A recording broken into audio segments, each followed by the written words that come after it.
তো প্রত্যেকটা দেশেরই ফুটবল স্ট্রং করার পিছনে সবচেয়ে বড় উৎস হলো তাদের দেশের ফুটবল লিগ, যেমন ইংল্যান্ডের প্রিমিয়ার লিগ, স্পেনের লা লিগা, জার্মানির বুন্ডেসলিগা ইত্যাদি ইত্যাদি। এবং ভাগ্যক্রমে আমাদের বাংলাদেশেরও নিজস্ব লিগ আছে যার নাম হচ্ছে বাংলাদেশ প্রিমিয়ার লিগ। কিন্তু এটাকে আমরা বাংলাদেশ প্রিমিয়ার লিগ না বলে ডিপিএল অর্থাৎ ঢাকা প্রিমিয়ার লিগ বললেও ভুল হবে না, কারণ একটা দেশের ফুটবল লিগ সারা দেশে ছড়িয়ে থাকে এবং দেশের বিভিন্ন ক্লাব মিলিয়ে তৈরি হয় একটা লিগ। যেমন স্পেনে মাদ্রিদ শহরে আছে রিয়াল মাদ্রিদ এবং অ্যাটলেটিকো মাদ্রিদ, আবার কাতালোনিয়া বা বার্সেলোনাতে আছে এফসি বার্সেলোনা ও স্পেনিয়ল, এবং পুরো স্পেনে এরকম বিভিন্ন শহরের বিভিন্ন ক্লাব মিলিয়ে তৈরি হয়েছে লা লিগা। কিন্তু যদি আমরা বাংলাদেশের দিকে তাকাই তাহলে দেখতে পাবো যে সারা দেশের বিভিন্ন ক্লাব না, বরং শুধু ঢাকারই বিভিন্ন ক্লাব মিলিয়ে তৈরি হয়েছে বাংলাদেশ প্রিমিয়ার লিগ। তাই আমি বললাম যে এটাকে ঢাকা প্রিমিয়ার লিগ বললেও ভুল হবে না।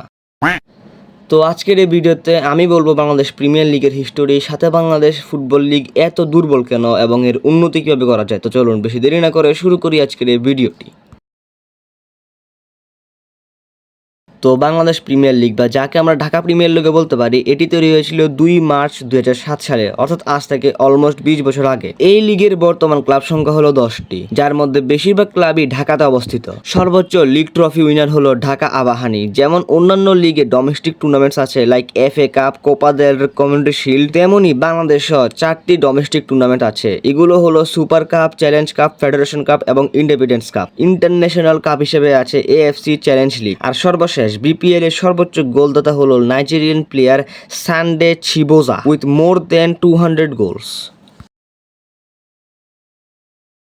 তো চলো এবার কথা বলি যে কেন আমাদের দেশের ফুটবল লিগ অন্যান্য দেশের ফুটবল লিগের তুলনায় এত দুর্বল। তোমরা যদি লক্ষ্য করো তাহলে তোমরা দেখতে পাবা যে আমাদের লিগে একটা দুটো না বরং অনেকগুলো প্রবলেম আছে, যার মধ্যে অন্যতম সমস্যা হলো বেশিরভাগ ক্লাবেরই কিন্তু স্পন্সর নাই। আর এই স্পন্সর না থাকার কারণে টিমে ভালো ইনভেস্টমেন্ট হয় না, টিমে ভালো প্লেয়ার নেই এবং টিম আরো বেশি দুর্বল হয়ে পড়ে। আর এই ইনভেস্টমেন্ট শুধু ক্লাবে না বরং লিগেও নাই, ফলে ভালো মতো প্রমোট করা যায় না। তোমরা যদি লক্ষ্য করো তাহলে তোমরা দেখতে পারবা যে বাংলাদেশের ন্যাশনাল টিমের ম্যাচ দেখতেও কিন্তু হাজার হাজার মানুষ যায়, আবার সেই ন্যাশনাল টিমের প্লেয়াররা যখন লোকাল টুর্নামেন্ট বা খেপ খেলতে যায় তখন আবার শত শত মানুষ তাদের খেলা দেখতে যায়। কিন্তু আবার সেই প্লেয়াররা যখন তাদের ক্লাবের হয়ে ম্যাচ খেলতে যায় তখন তাদেরকে পাত্তাও দেয় না এবং স্টেডিয়াম থেকে পুরো ফাঁকা, অর্থাৎ ক্লাবের টিমগুলোর সাথে ফ্যানদের বন্ডিং একেবারেই নাই। আবার কেউ ভালো মতো টিম বা লিগ গেমগুলো প্রমোটও করে না।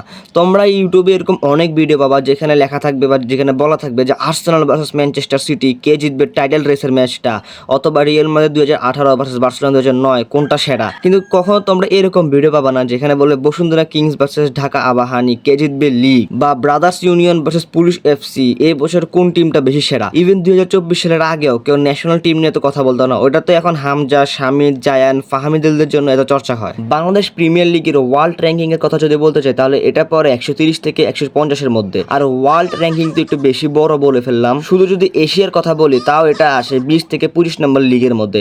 ইভেন ইন্ডিয়ার লিগ যার নাম হচ্ছে ISL, ওইটাও এশিয়াতে 9 নম্বরে পড়ে। এবার বুঝছো যে ইন্ডিয়া এত কম্পিটিটিভ একটা ফুটবল টিম কেন। ইন্ডিয়ার সবগুলো ক্লাবের মোট ভ্যালিউ হলো 200 মিলিয়নের বেশি, আর বাংলাদেশের হলো কত? মাত্র 15 মিলিয়ন।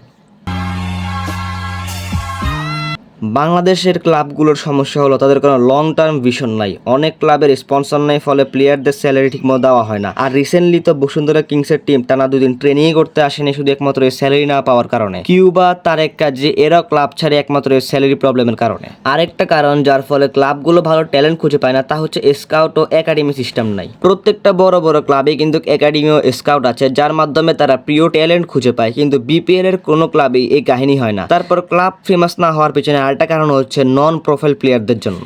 একটা ক্লাব ফেমাস হয় শুধুমাত্র তাদের হাই প্রোফাইল প্লেয়ারদের জন্য। মনে করে দেখো 2022 সাল পর্যন্ত কয়জনে বা জানতো যে সৌদিতে ফুটবল লিগ আছে, কিন্তু রোনালদোকে আল নাসর সাইন করার পর পৃথিবীর one of the most famous league হয়ে ওঠে সৌদি প্রো লিগ। তো এখন তোমাদের মতো অনেকজন এটা বলতে পারো যে ভাই বিপিএল এর মধ্যে তো এরকম হাই প্রোফাইল প্লেয়ার আনলে হয়। তো এটা সম্ভব না হওয়ার কারণ আমি তোমাদেরকে আগে বলছি, এবং সেটা হলো স্যালারি ইস্যু। তাছাড়া লিগ ম্যাচগুলো কেউ দেখতে চায় না, কারণ এগুলো অনেক বেশি বোরিং। কারণ লিগ কম্পিটিশন ইকুয়াল না, অর্থাৎ শুধু একটা স্পেসিফিক ক্লাবই খালি ডমিনেট করে, like Bashundhara kings, Dhaka Abahani, brothers union, এগুলো শুধু লিগ ডমিনেট করে এবং অন্য সবগুলো ক্লাব মানে একতরফা, ওরা খেললেও যা না খেললেও তা একই অবস্থা।